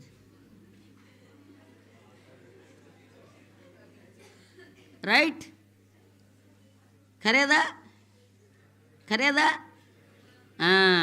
ನನಗೆ ಗೊತ್ತದದು. ಹೀಗಾಗಿ ಯಾವ ಮಜಬೂರಿ ಅಂದರೆ ಯಾವ ಅನಿವಾರ್ಯತೆಯಲ್ಲಿ ನೀವು ಕುಂತೀರಿ ಅಂತ ಗೊತ್ತದ ನಮಗೆ. ಆದರೆ ನಮ್ಮ ಅಸಹಾಯಕತೆ ಏನದು ಗೊತ್ತು. ಮಗು ಎಷ್ಟೋ ಸರ್ತಿ ಔಷಧ ಕುಡಿಯಂಗಿಲ್ಲ, ಮೂಗು ಒತ್ತಿ ಹಿಡಿದು ಔಷಧ ಹಾಕೇಬೇಕಾಗ್ತದೆ.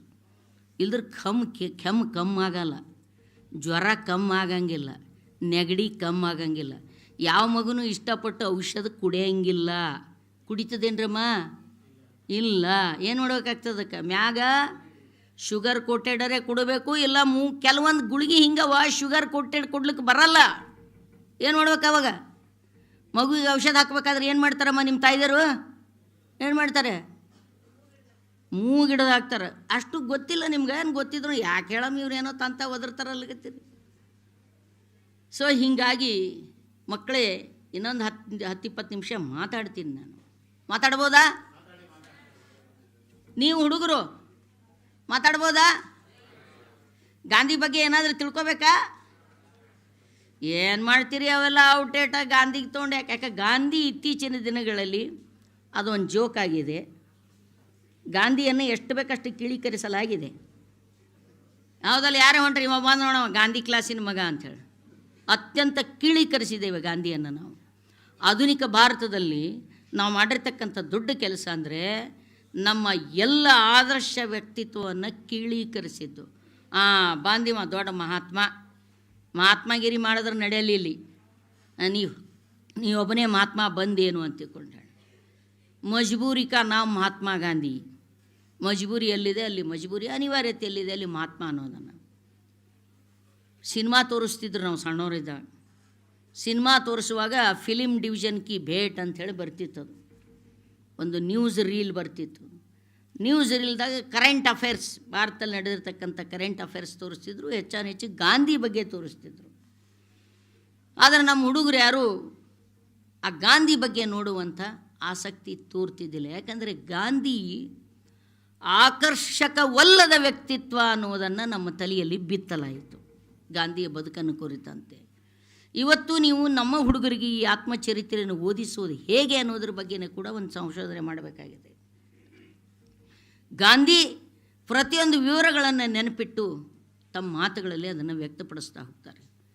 ಸೊ ಆ ದಕ್ಷಿಣ ಆಫ್ರಿಕಾದಲ್ಲಿ ಗಾಂಧಿಯ ಜೊತೆ ನಡ್ಕೊಂಡಿದ್ದನ್ನು ನೋಡಿದಾಗ ಗಾಂಧಿಯ ಆತ್ಮಾಭಿಮಾನಕ್ಕೆ ಪೆಟ್ಟು ಬೀಳುತ್ತದೆ.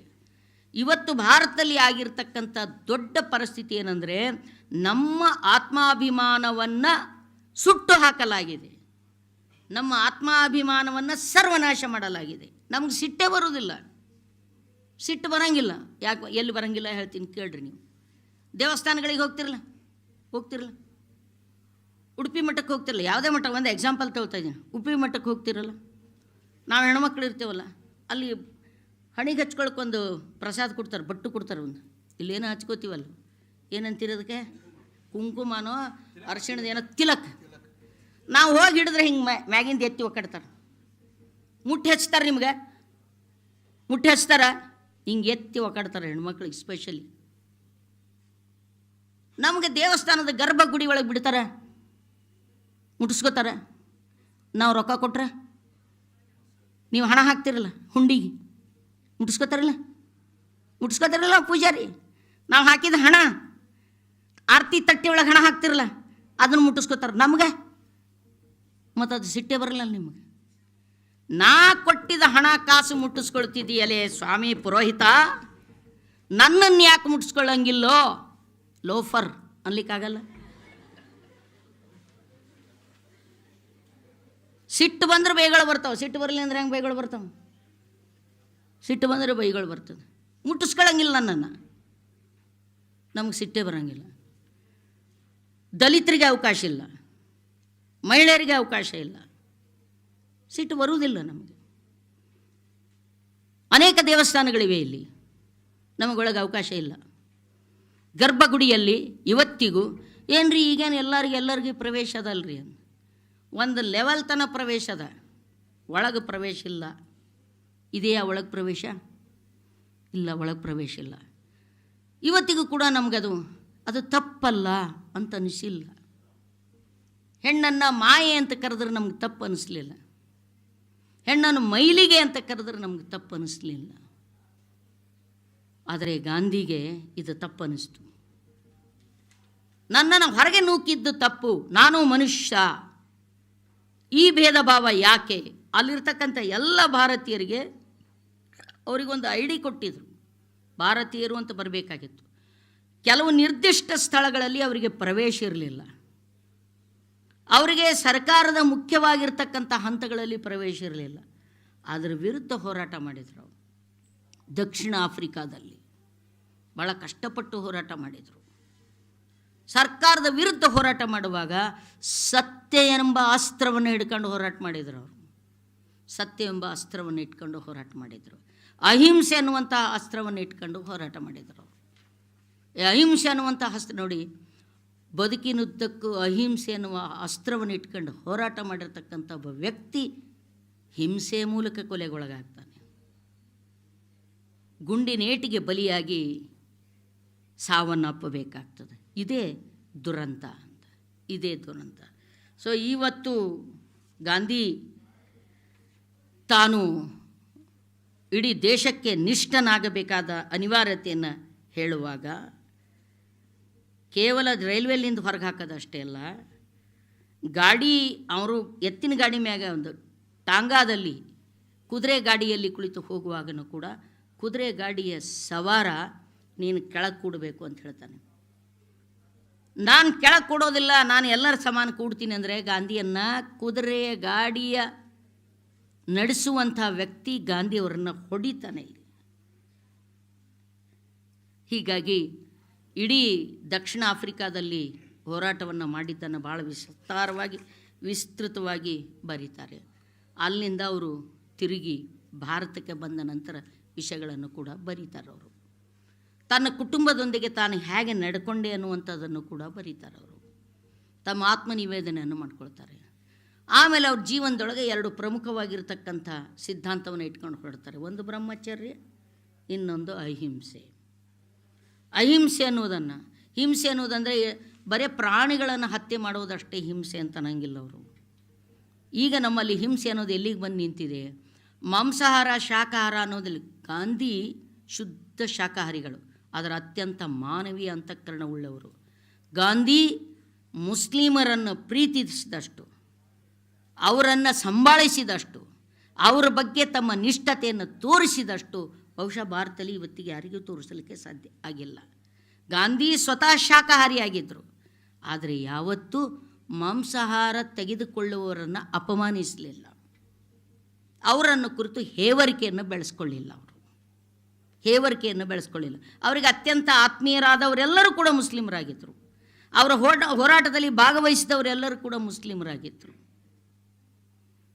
ಸ್ವತಃ ಶಾಕಾಹಾರಿಗಳಾಗಿದ್ದರು ಅವರು. ಮಾಂಸಾಹಾರದ ಬಗ್ಗೆ ಭಾಳಷ್ಟು ಜಿಗುಪ್ಸೆ ಇತ್ತು ಅವರಿಗೆ. ನನಗದು ಜಿಗುಪ್ಸೆ ಇತ್ತು ಅಂತ ಹೇಳ್ತಾರೆ. ಡಾಕ್ಟರ್ ಅವರು ಅತ್ಯಂತ ದಯನೀಯ ಸ್ಥಿತಿಗೆ ಬಂದು ತಲುಪ್ತಾರೆ. ಅವರು ಆಹಾರದಲ್ಲಿ ಮಾಡಿದ ಪ್ರಯೋಗದಿಂದಾಗಿ ಒಂದು ಸರ್ತಿ ಭಯಂಕರ ಕೆಟ್ಟ ರೀತಿಯಿಂದ ಅನಾರೋಗ್ಯಕ್ಕೆ ಒಳಗಾಗ್ತಾರೆ. ಆವಾಗ ಡಾಕ್ಟ್ರ್ ಹೇಳ್ತಾರೆ, ನೀವು ಕನಿಷ್ಠ ಈ ರೋಗದಿಂದ ಹೊರಗೆ ಬರಬೇಕಾದ್ರೆ ನೀವು ಕನಿಷ್ಠ ಒಂದು ತತ್ತಿ ಆದರೂ ತಿನ್ನಬೇಕು ಅಂತ ಹೇಳ್ತಾರೆ. ಒಂದು ತತ್ತಿ ಆದರೂ ತಿನ್ನಬೇಕು ನೀವು, ಇಲ್ಲದೆ ಹೋದರೆ ನೀವು ಉಳಿಯುವುದು ಭಾಳ ಕಷ್ಟ, ನಿಮಗೆ ಶಕ್ತಿ ಸಂಚಯ ಆಗೋದು ಭಾಳ ಕಷ್ಟ. ಆಮೇಲೆ ಯಾವುದೋ ಮಾಂಸಾಹಾರದ ಒಂದು ಸೂಪ್ ಆದರೂ ಕುಡಿಬೇಕು ನೀವು ಅಂತ ಹೇಳ್ತಾರೆ. ಇಲ್ಲ, ನನಗಾಗಲ್ಲ, ಅದು ನಾನು ಕುಡಿಯೋದಿಲ್ಲ. ನಾನು ನನ್ನದೇ ಆದಂಥ ಆರೋಗ್ಯದ ಶರೀರದ ಮೇಲೆ ಭಾಳ ಪ್ರಯೋಗ ಮಾಡ್ಕೊಂಡ್ರು ಅವರು. ಜಲ ಪ್ರಯೋಗ, ಜಲ ಚಿಕಿತ್ಸೆ ಅನ್ನೋದನ್ನು ಮಾಡ್ಕೊಂಡ್ರು, ಮಣ್ಣಿನ ಚಿಕಿತ್ಸೆ ಅನ್ನೋದನ್ನು ಮಾಡಿಕೊಂಡ್ರು. ಯಾವ ಪುಸ್ತಕಗಳಲ್ಲಿ ಓದಿಲ್ಲ, ಇದು ನನ್ನ ಸ್ವ ಅನುಭವದಿಂದ ನಾನು ಪ್ರಯೋಗ ಮಾಡ್ಕೊಂಡೀನಿ ಅಂತಕೊಂಡು ಹೇಳಿದ್ರು. ಹೀಗೆ ಪ್ರಯೋಗಕ್ಕೆ ಒಡ್ಡಿಕೊಳ್ಳುವ ಛಾತಿ ಭಾಳ ಜನರಿಗೆ ಇರೋದಿಲ್ಲ. ನೋಡಿರಿ, ನಾವು ಯಾರ ಹೋಗಬೇಕಾದ್ರೆ ಸರಿಯಾದ ರಾಜಮಾರ್ಗ ಇತ್ತಂದರೆ ಹೋಗ್ತೀವಿ. ನಾವೇ ಒಂದು ಮಾರ್ಗ ಹುಡ್ಕೊಂಡು ಹೋಗೋದು ಭಾಳ ಕಷ್ಟ, ಎಲ್ಲರಿಗೆ ಆಗೋದಿಲ್ಲ ಅದು. ಗಾಂಧಿ ತಾನೇ ಮಾರ್ಗಗಳನ್ನು ಸೃಷ್ಟಿ ಮಾಡ್ಕೊಂಡು ಹೋದರು. ಕಸ್ತೂರಿಬಾ ಅತ್ಯಂತ ದಯನೀಯ ಸ್ಥಿತಿಗೆ ಅನಾರೋಗ್ಯಕ್ಕೆ ಒಳಗಾದಾಗ ಗಾಂಧಿ ಬೇರೆ ಕಡೆ ಇರ್ತಾರೆ, ಕಸ್ತೂರಿಬಾ ಡರ್ಬನ್ನಲ್ಲಿರ್ತಾರೆ. ಡಾಕ್ಟರ್ ಹೇಳ್ತಾರೆ, ನಿಮ್ಮ ಹೆಂಡತಿಗೆ ನಾನು ತತ್ತಿಯನ್ನು ಕೊಡ್ಬೋದಾ, ಮತ್ತು ಒಂದು ಮಾಂಸದ ಸೂಪ್ ಬರ್ತದೆ, ಒಂದು ನಾನ್ ವೆಜಿಟೇರಿಯನ್ ಸೂಪ್ ಬರ್ತದೆ, ಅದನ್ನು ಕುಡಿಸ್ಬೇಕೆ, ನಾನು ಔಷಧದೊಳಗೆ ಅದು ಇರ್ತದೆ, ಅದನ್ನು ಕುಡಿಸ್ಬೇಕು, ಅದಕ್ಕೆ ಪರ್ಮಿಷನ್ ಕೊಡ್ರಿ ಅಂದ್ರೆ ಗಾಂಧಿನ ಪರ್ಮಿಷನ್ ಕೊಡೋಲ್ಲ ಅಂತಾರೆ. ಇಲ್ಲ, ನಾನು ಹೆಂಡ್ತಿನೇ ಅಲ್ಲಿ ಹಳ ಅಕ್ಕಿಗೆ ಕೇಳಿದ್ರೆ ಅಕ್ಕಿ ಕುಡಿತಿದ್ಲ ಅಂದ್ರೆ ಕುಡಿಸ್ರಿ ಅಂತ ಹೇಳ್ತಾಳೆ. ಇಲ್ಲ, ನಿಮ್ಮ ಹೆಂಡತಿ ಇಷ್ಟು ಅಶಕ್ತಾಗಳ, ಇಷ್ಟು ವೀಕ್ ಆಗ್ಯಾರ, ಅವರಿಗೆ ಕೇಳುವಂಥ ಚಾನ್ಸೇ ಇಲ್ಲ, ಅವ್ರಿಗೆ ಹೇಳುವಂಥ ಸ್ಥಿತಿ ಒಳಗಿಲ್ಲ, ನೀವು ಅದನ್ನು ಹೇಳಬೇಕು ಅಂದಾಗ ಇಲ್ಲ ಇಲ್ಲ ಇಲ್ಲ ಅದನ್ನು ಅಷ್ಟು ಹಠಮಾರಿ ಇದ್ದ ಗಾಂಧಿ. ಅದು ಕೊಡಕೂಡ್ದು ಅಂಥೇಳಿ ಸ್ವತಃ ಅವರು ವಾಪಸ್ ಬರ್ತಾರೆ. ವಾಪಸ್ ಬಂದು ಬಾಗೆ ಡಾಕ್ಟ್ರು ಮತ್ತು ತಮ್ಮ ನಡುವೆ ಆದ ಸಂಭಾಷಣೆಯನ್ನು ಹೇಳ್ತಾರೆ. ಬಾ, ಅವ್ರು ನಿನಗೆ ಇದನ್ನು ತಗೋ ಅಂತ ಹೇಳ್ತಾ ಇದ್ದಾರೆ, ನಾನ್ ವೆಜ್ ಒಂದು ಸೂಪನ್ನು ತಗೋ ಅಂತ ಹೇಳ್ತಾ ಇದ್ದಾರೆ, ನೀನು ಒಪ್ಪಿಗೆ ಆದರೆ ನೀನು ಕುಡಿಬೋದು ಬಾ ಅಂದರೆ, ಇಲ್ಲ, ಅದು ಕುಡಿಯದೇ ಹೋದ್ರೆ ನಾನು ಸಾಯ್ತೀನಿ ಅನ್ನೋದಾದರೆ ನಾನು ನಿಮ್ಮ ಉಡಿಯಲ್ಲಿ ಪ್ರಾಣವನ್ನು ಕೊಡಲಿಕ್ಕೂ ಸಿದ್ಧ, ಆದರೆ ಅದನ್ನು ಕುಡಿಯೋದಿಲ್ಲ ನಾ ಅಂತ ಹೇಳ್ತಕ್ಕಂಥದ್ದು. ಇವತ್ತು ಆ ಮಾತುಗಳೆಲ್ಲ ನಮಗೇನು ಅನ್ನಿಸ್ತವೆ, ಬಾಲಿಶ್ ಅನ್ನಿಸ್ತವೆ. ಅವ್ರ ನಡೆಗಳೆಲ್ಲ ಏನಂತ ದೊಡ್ಡದು ಅಂತ ಅನಿಸ್ಬಿಡ್ತದೆ. ಆದರೆ ಪ್ರಶ್ನೆ ಇರೋದಿಲ್ಲಿ, ತಾನು ನಂಬಿದ ಸಿದ್ಧಾಂತಕ್ಕಾಗಿ ಆ ವ್ಯಕ್ತಿ ತಾಳಿರ್ತಕ್ಕಂಥ ನಿಲುವು ಇತ್ತಲ್ಲ, ಆ ನಿಲುವು ಇವತ್ತು ದೊಡ್ಡದು. ತಮ್ಮ ಮಕ್ಕಳಿಗೆ ಶಾಲೆ ಕಲಿಸ್ಬೇಕಾದ್ರೂ ಅವರು ಔಪಚಾರಿಕ ಸ್ಕೂಲಿಗೆ ಹೋಗಿ ಮಕ್ಕಳಿಗೆ ಶಾಲೆ ಕಲಿಸುವಲ್ಲಿ ಕೇವಲ ಅಕ್ಷರ ಕಲಿಸ್ತಾರೆ, ಗಣಿತ ಕಲಿಸ್ತಾರೆ, ಭೂಗೋಳ ಕಲಿಸ್ತಾರೆ, ಇತಿಹಾಸ ಕಲಿಸ್ತಾರೆ, ಮಕ್ಕಳಿಗೆ ಮಾನವೀಯತೆ ಕಲಿಸೋದಿಲ್ಲ ಅಂತಾರೆ. ಅವರು ತಮ್ಮ ಮನೆಯೊಳಗೆ ತಾವೇ ಪಾಠ ಹೇಳ್ತಾರೆ. ಅವರು ಎಷ್ಟು ಬೇಕಷ್ಟು ಅಕ್ಷರಾಭ್ಯಾಸ ಕೊಟ್ಟು ದೇಶದ ಇತಿಹಾಸದ ಬಗ್ಗೆ, ಭವಿಷ್ಯದ ಬಗ್ಗೆ, ಮಾನವೀಯತೆಯ ಬಗ್ಗೆ, ಹೃದಯವಂತಿಕೆ ಬಗ್ಗೆ, ಅಧ್ಯಾತ್ಮದ ಬಗ್ಗೆ ಗಾಂಧಿ ಈಗಾಗಲೇ ಎಲ್ಲರೂ ಗುರುತಿಸಿರುವ ಹಾಗೆ ಅವರೊಬ್ಬ ರಾಜಕೀಯ ಸಂತ. ಇಡೀ ಆತ್ಮಚರಿತ್ರೆಯ ಉದ್ದಕ್ಕೂ ಸಂತತನದ ನಿದರ್ಶನಗಳು ನಿಮಗೆ ಸಿಗ್ತವೆ ಹೊರತು ಒಬ್ಬ ರಾಜಕಾರಣಿಯಾಗಿ ಅವನೊಬ್ಬ ರಾಜಕಾರಣಿ, ಅವರೊಬ್ಬ ರಾಜಕಾರಣಿನೂ ಹೌದು. ಆದರೆ ಗಾಂಧಿಯವರ ಆತ್ಮಚರಿತ್ರೆಯನ್ನು ಇಟ್ಕೊಂಡು ಇವತ್ತಿನ ರಾಜಕಾರಣವನ್ನು, ಇವತ್ತಿನ ರಾಜಕಾರಣಿಗಳನ್ನು ನೋಡಿಬಿಟ್ರೆ ಗಾಬರಿಯಾಗಿ ಹೋಗ್ಬಿಡ್ತೀವಿ ನಾವು. ನೋಡ್ರಿ, ಗಾಂಧಿಗಿರ್ತಕ್ಕಂಥ ಅಸ್ಥಿಮಿತತೆ ಇತ್ತಲ್ಲ, ಶಾಕಾಹಾರದ ಬಗ್ಗೆ ಇರತಕ್ಕಂಥ ಅವರ ನಂಬಿಕೆಗಳಿದ್ದು ಅಲ್ಲ. ಎಲ್ಲಿಯೂ ಕೂಡ ಇವತ್ತು ಶಾಕಾಹಾರ ಅನ್ನೋದನ್ನು ಎಲ್ಲಿಗೆ ತಂದು ನಿಂದ್ರಿಸಿದ್ದೇವೆ ಅಂತೇಳಿ ಗಾಂಧಿಯೂ ಕೂಡ ಸ್ನೇಹಿತರೆ ಗೋಶಾಲೆಗಳನ್ನು ಅಭಿವೃದ್ಧಿಪಡಿಸ್ಬೇಕಂತ ಹೇಳಿದ್ರು, ಗೋ ರಕ್ಷಣೆ ಕಾಯ್ದೆ ಬರಬೇಕು ಅಂತ ಹೇಳಿದ್ರು. ಆದರೆ ಇನ್ನೊಬ್ಬರ ಮನೆ ಹೊಕ್ಕು ಅವರ ಫ್ರಿಜ್ ತೆಗೆದು ಅದರೊಳಗೆ ಏನು ಮಾಂಸಾಹಾರ ಅದ ಅಂತ ನೋಡಿ ಅವ್ರನ್ನ ಹೊಡಿಬೇಕು ಅಂತ ಹೇಳಲಿಲ್ಲ ಗಾಂಧಿ. ಗೋರಕ್ಷಣೆಯನ್ನು ಕುರಿತು, ಖಿಲಾಫತ್ ಚಳುವಳಿಯನ್ನು ಕುರಿತು ಹೇಳುವಾಗ ಗೋರಕ್ಷಣೆ ವಿಷಯಕ್ಕೂ ಕೂಡ ಒಂದು ನಡವಳಿಕೆಯನ್ನು ಪಾಸ್ ಮಾಡಬೇಕಂತ ಹೇಳಿ ಕಾಂಗ್ರೆಸ್ನಲ್ಲಿ ಅನೇಕ ಜನ ಒತ್ತಾಯವನ್ನು ಹೇರಿದಾಗ ಆ ವಿಷಯನೇ ಬೇರೆ, ಈ ವಿಷಯನೇ ಬೇರೆ, ಎರಡೂ ಸೇರಿಸಿ ಕೂಡುದು ಅಂತ ಹೇಳ್ತಾರೆ. ಖಿಲಾಫತ್ ಅನ್ನೋದು ನೀವೇನು ಅನ್ನೋದನ್ನು ಓದಿ ನೋಡಬೇಕು, ಈ ಖಿಲಾಫತ್ ಚಳುವಳಿ ಬಗ್ಗೆ ಮತ್ತೆ ಅದನ್ನು ದೀರ್ಘ ಹೇಳಬೇಕಾಗ್ತದೆ ನಾನು. ಆದರೆ ಗಾಂಧಿಯ ಗೋರಕ್ಷಣೆ ಏನಿತ್ತು, ಒಂದು ತಳಿಯನ್ನು ಉಳಿಸ್ಬೇಕನ್ನೋದಿತ್ತು. ಇವತ್ತು ಹುಲಿ ಉಳಿಬೇಕು, ಹೌದಲ್ರಿ? ನಾವೀಗ ಹುಲಿ ಸಂರಕ್ಷಣೆಗಾಗಿಯೇ ಕೋಟ್ಯಾಂತರ ರೂಪಾಯಿನ ಇವತ್ತು ಸರ್ಕಾರ ರಕ್ಷಣೆ ಮಾಡ್ತಾ ಇದೆ. ಯಾಕಂದರೆ ನಮ್ಮ ರಾಷ್ಟ್ರೀಯ ಪ್ರಾಣಿ ಅದು, ಅಪರೂಪದ ಜೀವ ತಳಿ ಅದು. ಅದನ್ನು ಉಳಿಸುವುದಕ್ಕಾಗಿ ನಾವು ಬಳದಾಡೋದಾಗಿರ್ತಕ್ಕಂಥ ಸಮಾಜ. ಹಾಗೆ ಭಾರತದಲ್ಲಿರ್ತಕ್ಕಂಥ ಹಸು ಅದಲ್ಲ, ಆ ಹಸುವನ್ನು ಉಳಿಸ್ತಕ್ಕಂಥದ್ದು, ಹಸುವನ್ನು ಉಳಿಸಿ ಆ ತಳಿಯನ್ನು ಅಭಿವೃದ್ಧಿಪಡಿಸ್ತಕ್ಕಂಥದ್ದು ಬೇರೆ.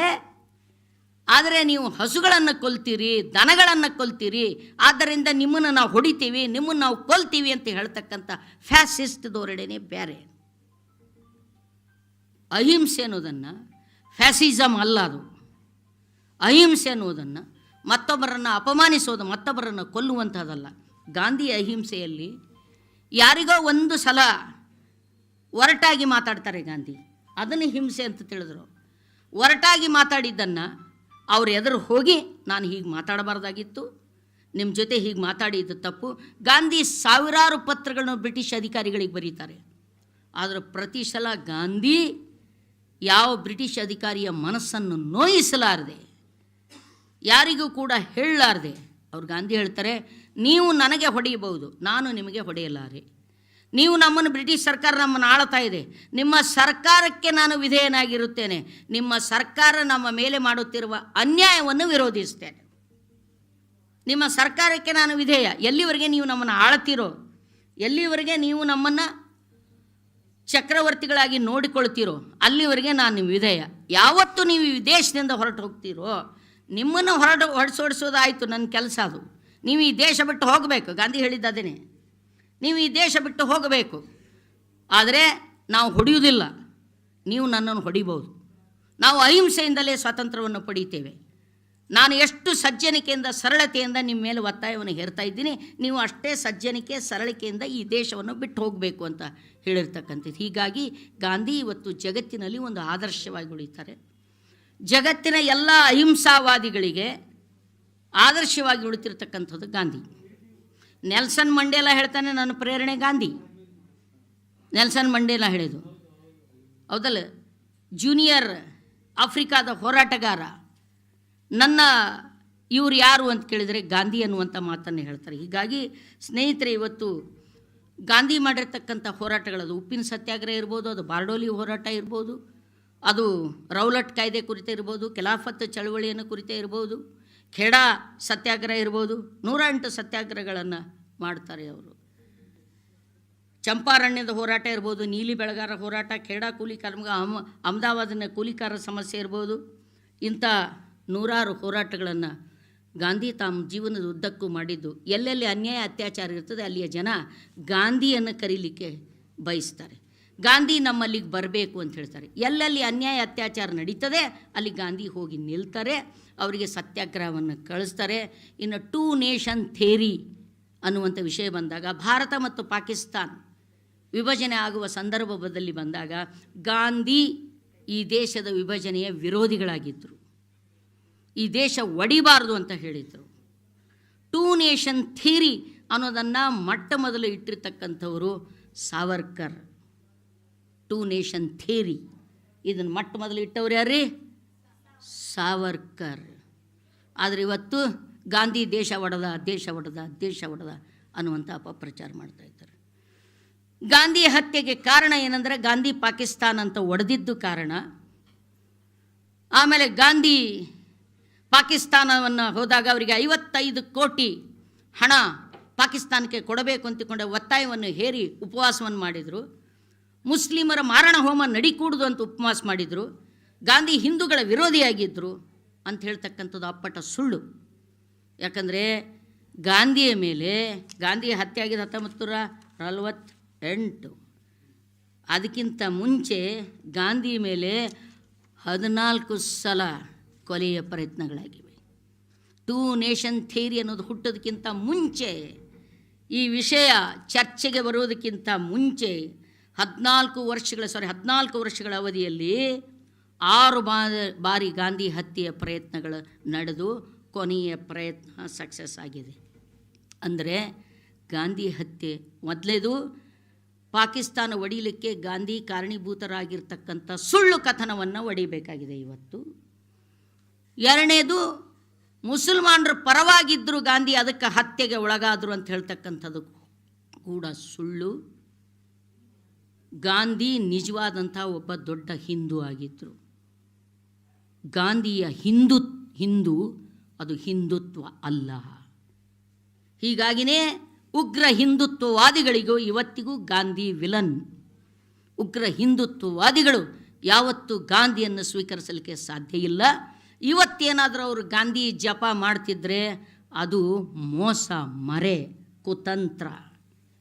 ಇವತ್ತು ಗಾಂಧಿ ಹೆಸರು ಹೇಳಿದ್ರೆ ಗೊತ್ತಿಲ್ಲ ಸ್ನೇಹಿತರೆ, ನಮ್ಮ ರಾಜಕೀಯ ಪರಿಸ್ಥಿತಿ ಇದೇ ಮುಂದುವರೆದ್ರೆ ನಮ್ಮ ನೋಟಿನ ಮ್ಯಾಗ ಯಾರು ಫೋಟೋ ಅದ ರೀ? ಕರೆನ್ಸಿ ಮ್ಯಾಗ ಗಾಂಧಿ ಫೋಟೋ ಅದ. ಇನ್ನೊಂದು ಸ್ವಲ್ಪ ಇದೇ ಕಂಟಿನ್ಯೂ ಆದ್ರೆ ಗಾಂಧಿ ಫೋಟೋ ಇರ್ತದೋ ಇಲ್ಲೋ ಗೊತ್ತಿಲ್ಲ. ಗಾಂಧಿ ಫೋಟೋ ಹೊರಟು ಹೋಗಿ ಮತ್ತೆ ಯಾರ್ದೋ ಫೋಟೋ ಬರ್ಬೋದು ಇವತ್ತು. ಇನ್ನೊಂದು 20-30 ವರ್ಷ ಆದರೆ ಗಾಂಧಿಯ ನೆನಪುಗಳು ಅದೆಷ್ಟು ಮಸಳಿಸುತ್ತವೆಯೋ, ಅದೆಷ್ಟು ತಿರುಚಲ್ಪಡ್ತಾವೆಯೋ ಗೊತ್ತಿಲ್ಲ ಇವತ್ತು. ಸ್ನೇಹಿತರೆ, ಹಿಂದೂ ಅನ್ನೋದು it's a way of life, ಅದು ಜೀವನ ವಿಧಾನ.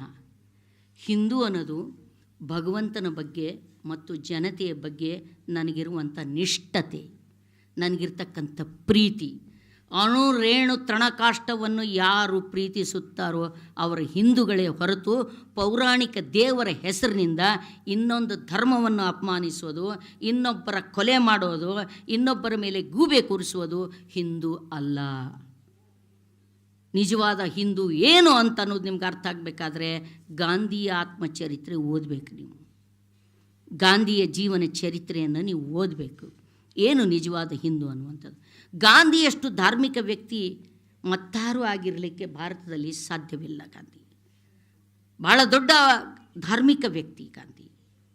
ನೀವು ಈಗ ಹಾಡಿದ ವೈಷ್ಣವ ಜನತು ತೇನೇರೆ ಸಹಿರೆ ಪೀಡಪರಾಯಿ ಜಾಣೀರೆ. ಗಾಂಧಿ ಒಬ್ಬ ವೈಷ್ಣವರು, ವಿಷ್ಣುವಿನ ಭಕ್ತರವರು, ವೈಶ್ಯರವರು, ವೈಶ್ಯ ಜನಾಂಗದಿಂದ ಬಂದಿರತಕ್ಕಂಥವ್ರು ಗಾಂಧಿ. ಗಾಂಧಿ ಜನಿವಾರ ಹಾಕ್ಕೊಳ್ಳೋದಿಲ್ಲ. ಜನಿವಾರ ಸಣ್ಣವರಿದ್ದಾಗ ಹಾಕಿರ್ತಾರೆ, ಒಂದು ಸರ್ತಿ ಜನಿವಾರ ಬಿಚ್ಚಿ ಹೋಗ್ತದೆ.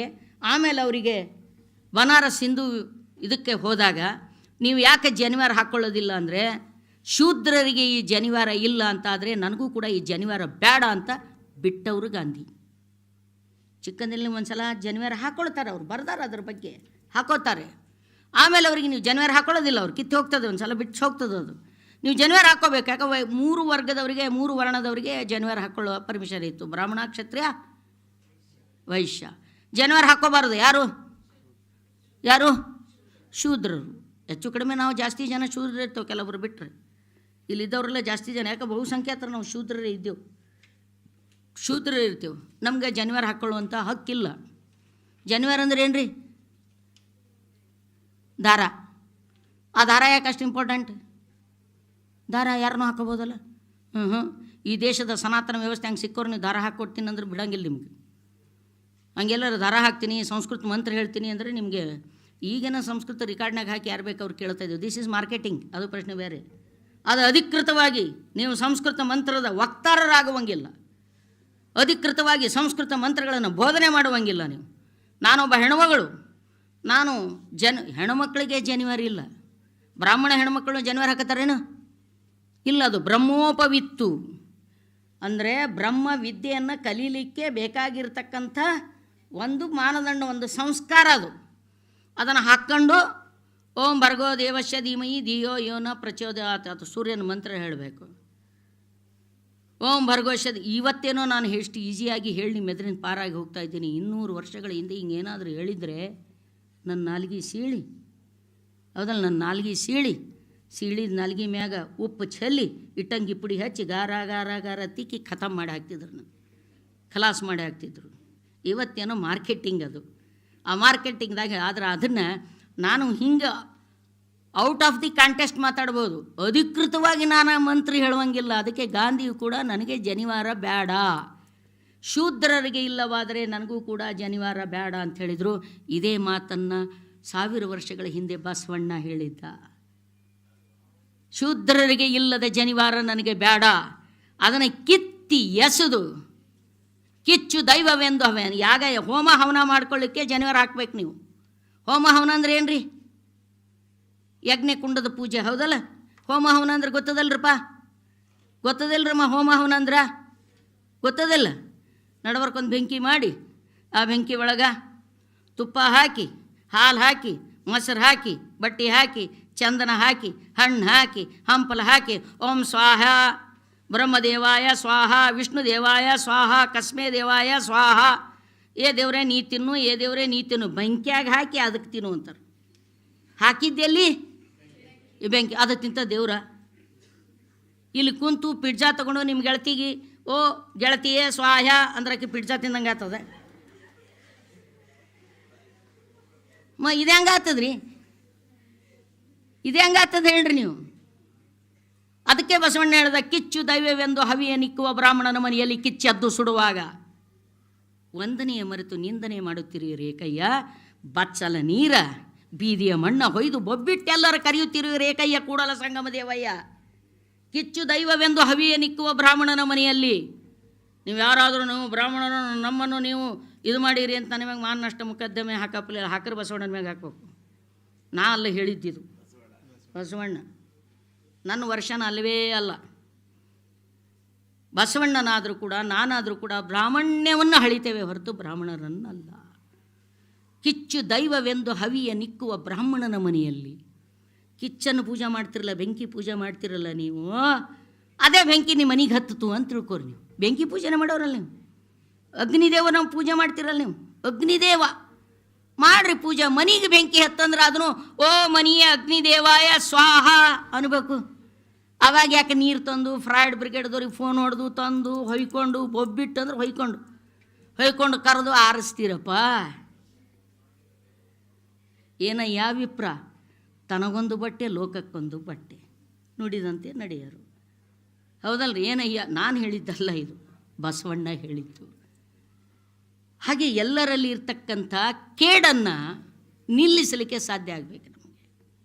ಅದನ್ನು ಮಡಿವಾಳಪ್ಪ ಹೇಳಿದ್ದು, ಬಾಯಿಲೊಂದು ಆಡ್ತೀರಿ, ಮನಸ್ಸಿಲೊಂದು ಮಾಡ್ತೀರಿ, ಬರೆದಿಟ್ಟಿದ್ದು ಓದಿಕೊಂಡು ಭ್ರಾಂತಿಗೆಟ್ಟು ಹೋಗ್ತೀರಿ. ಬ್ರಾಹ್ಮಣರಂತ ಹೇಳ್ತೀರಿ, ನೀರಾಮಣಿಗೆ ಹೇಳ್ತೀರಿ, ಪಾಪ ತಳ್ಕೊತೀನಿ ಅಂಥೇಳಿ ದೀಪ ಬಡ್ಕೊಂಡು ಹೋಗ್ತೀರಿ. ದೀಪ ಬಡ್ಕೊಂಡು ಹೋಗೋದಂದ್ರೆ ಸಾಯೋದು ಅಂತ ಅರ್ಥ ನಂಬಲ್ಲಿ. ದೀಪ ಬಡ್ಕೊಂಡು ಹೋಗೋದು ಅಂತ. ಶೀಲವಂತರಂತೀರಿ, ಸುಳ್ಳೆ ಶೀಲ ಮಾಡ್ತೀರಿ, ಸಂತ್ಯಾನ ಲಿಂಗ ಕಟ್ಟಿಕೊಂಡು ಸತ್ಯನಾಶ ಆಗಿ. ಸತ್ಯನಾಶ ಅನ್ನೋನು ಬೈಗಳು ನಂಬಲ್ಲಿ. ನಿಮ್ಗೆ ಅದು ಗೊತ್ತಾಗಿಲ್ಲಲ್ಲ, ಸತ್ತು ನಾಶ ಆಗಿ ಹೋಗಲಿ ಅನ್ನೋದೇ ಸತ್ಯನಾಶ. ಶೀಲವಂತರಂತೀರಿ, ಸುಳ್ಳೆ ಶೀಲ ಮಾಡ್ತೀರಿ, ಸಂತ್ಯಲಿಂಗ ಕಟ್ಟಿಕೊಂಡು ಸತ್ಯನಾಶ ಆಗಿ ಹೋಗ್ತೀರಿ. ಮುಸಲ್ಮಾನರಂತೀರಿ, ತುರ್ತು ಸುಂತಿ ಮಾಡ್ತೀರಿ, ಉಸುಲ್ ಬಿಟ್ಟು ಫಾತ್ಯ ಕೊಟ್ಟು ಸುಳ್ಳೆ ಸತ್ತು ಹೋಗುತ್ತೀರಿ. ಸಾಧು ಸಂತರಂತೀರಿ, ಸೋಹಂ ಭಜನೆ ಮಾಡ್ತೀರಿ. ಈ ಸಂತರಲ್ಲ, ನಮ್ಮ ದೇಶವನ್ನು ಆಳ್ತಿರ್ತಕ್ಕಂಥವರೆಲ್ಲ ಈ ಸಂತರುಗಳೇ. ಈಗ ಢೋಂಗಿ ಸಂತರು, ಢೋಂಗಿ ಮಠಾಧೀಶರು. ಢೋಂಗಿ ಮಠಾಧೀಶರಲ್ಲ, ಇಲ್ಲ ತ್ಯಾಗದ ಸಂಕೇತವಾಗಿರ್ತಕ್ಕಂಥ ಕಾವಿ ಈಗ ಭ್ರಷ್ಟರ ಸಂಕೇತವಾಗಿ ಪರಿವರ್ತನೆ ಆಗುತ್ತಿರುವ ದುರಂತವನ್ನು ನಾವು ನೋಡ್ತಾ ಇದ್ದೀವಿ. ಸಾಧು ಸಂತರಂತೀರಿ, ಸೋಮ ಭಜನೆ ಮಾಡ್ತೀರಿ, ಅಡ್ಡ ದುಡ್ಡಿಗೆ ಆಶೆ ಮಾಡಿ ದಡ್ಡರಾಗಿ ಹೋಗ್ತೀರಿ. ಪಟ್ಟದ ಸ್ವಾಮಿ ಅಂತೀರಿ, ಪಾರಮಾರ್ಥ ನೆನೀತೀರಿ, ಪರನಾರಿ ಸಂಘ ಮಾಡಿ ಗುಡ್ಡದ ಮಾಂತಗೆ ಹಾಕ್ತೀರಿ. ಗುಡ್ಡದ ಮಾಂತ ಅಂದರೆ ಅವನ ಆರಾಧ್ಯ ದೈವ ಅದು.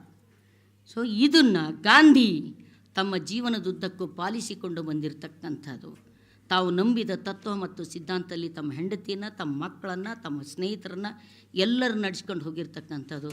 ಒಂದು ಸಲ ಇದನ್ನು ಓದಬೇಕು ಮಕ್ಕಳೇ ನೀವು. ಒಂದು 100 ವರ್ಷದ ಹಿಂದಿನ ಭಾರತ ಹೆಂಗಿತ್ತು, ಅವತ್ತಿನ ಜನ ಹೆಂಗಿದ್ರು, ಅವ್ರ ವೇಷಭೂಷಣ ಹೆಂಗಿದ್ರು, ಅವ್ರ ನಂಬಿಕೆಗಳು ಹೆಂಗಿದ್ದು ಅಂತ ಗೊತ್ತಾಗ್ಲಿಕ್ಕಾದರೂ ಕೂಡ ಗಾಂಧಿಯನ್ನು ಓದಬೇಕು. ಇವತ್ತಿಗೂ ಕೂಡ ಈ ದೇಶಕ್ಕೆ ಈ ಫ್ಯಾಸಿಸಮ್ನಿಂದ ಮುಕ್ತಿ ಅನ್ನೋದು ಸಿಗಬೇಕಾದ್ರೆ ಮತ್ತೆ ಗಾಂಧಿ ತತ್ವಗಳಿಗೆ ಮರಳಬೇಕು ನಾವು.